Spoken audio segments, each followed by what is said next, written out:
personnel de toute première qualité. Ils obéissent à la voix et aux gestes. Oh, les beaux manuels! Je suis fou de désir!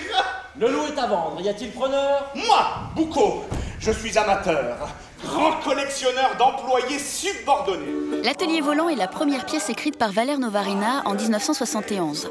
Une pièce fondamentale qu'il n'ose d'abord pas mettre en scène.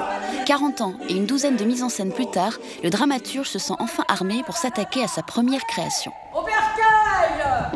La pièce parle de crise de la production, de crise financière, de lutte des classes, d'exploitation, de mécanisation du langage. C'est des choses qui nous entourent. Et dans le fond, le monde a plutôt...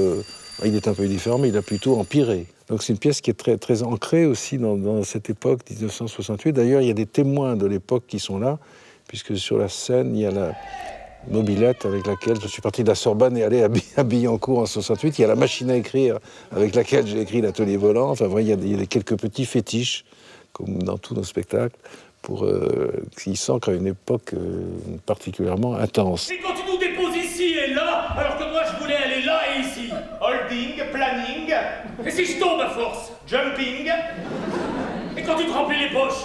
prosperiting, Et quand les miennes se vident? conjoncturing, concurrencing, impondérability. Allez-y maintenant que vous savez la langue. Valère me disait que le français perdait un son par jour. Et on doit être des soldats du langage, on doit aussi défendre la langue, qu'on entend la langue au théâtre différemment. C'est pas du théâtre-musée, c'est voilà, du théâtre vraiment concret. Comme je vous disais, il y a une émotion de parler la langue française, de retrouver la toponymie, l'étymologie. On peut vraiment être fier d'avoir une belle langue et on réentend le langage puissamment, je trouve. Tendez bien l'oreille, les mots de Valère Novarina sont bruts, transformés, au croisement de patois et d'expressions d'aujourd'hui. Non, vie, c'est pas ça! À se mordre le groupe et attrape pas l'imoche! Madame, vous, c'est Dora Sutrinche! Et pas juste nom de Dieu! Quand j'écrivais l'Atelier volant, j'étais à la montagne. Je sais qu'à un certain moment, pour certaines scènes, j'avais des sabots. C'est-à-dire, je tapais des pieds, il y avait des impulsions rythmiques, etc. Et parfois, ces impulsions devenaient graphiques. Pour ça, tout d'un coup, je dessinais au lieu d'écrire, etc. Nous en avons jusqu'au dossier! Souvent, chez Novarina, il faut se raccrocher au son. Et c'est le son qui permet de tisser un peu toute cette pièce. Il y a tout un travail collectif de respiration.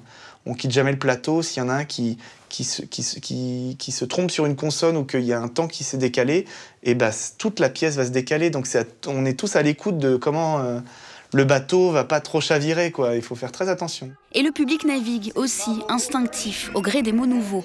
Pour Novarina, soucieux de transmettre le plaisir de la langue, le public n'est pas un troupeau. Chacun à son niveau peut s'approprier le texte.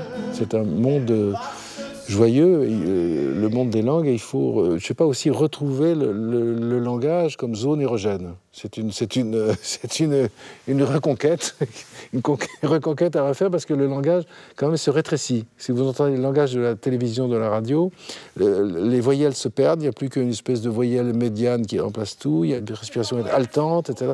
Il faut retrouver la joie de développer le langage dans l'espace. C'est un peu ce que fait peut-être le théâtre. La condition s'améliore, c'est bientôt décent ici. Allez, allez, faut fonctionner, pas d'histoire.